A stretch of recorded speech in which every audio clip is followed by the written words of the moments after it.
జ్ఞానం కలిగిన వాడు 100 మాట్లాడాడు, ఒక్కటి మాట్లాడతాడు.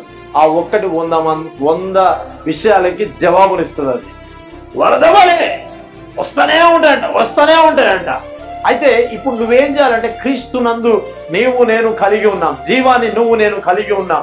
ఏం మాట్లాడాలంటే ఇప్పుడు ఆ మాటల్ని జీవానికి వాడాలా. హల్లెలూయా. చేంజెస్, మార్పులోకి మాట్లాడాలా. ఆమేన్. హల్లెలూయా. ఈ సంవత్సరం దేవుడు ఒక వాగ్దానం ఇచ్చాడు. వండర్స్ అందరికి మైండ్లో ఉంది, అందరికి టంగ్లో ఉంది, నాకైతే రక్తంలో ఉంది. అది నిజము.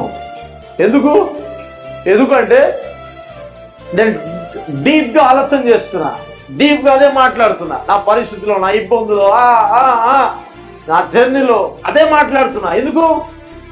అదే సత్యం కాబట్టి. వరద వలె వస్తున్న మాటలు వాటిని కంట్రోల్ చేసుకుని I'm speaking the word of God. నేను దేవుని వాక్యాన్ని మాట్లాడుతున్నా. వాక్యం మాట్లాడితే ఏమొస్తుంది? జీవం వస్తుంది. లేనిది ఉన్నట్టుగా మార్చబడుతుంది. ఆమేన్. నాకు ఇచ్చిన కృప, నాకు కాదు, మనందరికి ఇచ్చిన కృప, మనుషులకు ఇచ్చిన గొప్ప కృప ఏంటిదంటే వరద వలె మాట్లాడే కృప అంట. దేవునికి స్తోత్రం. హల్లెలూయా.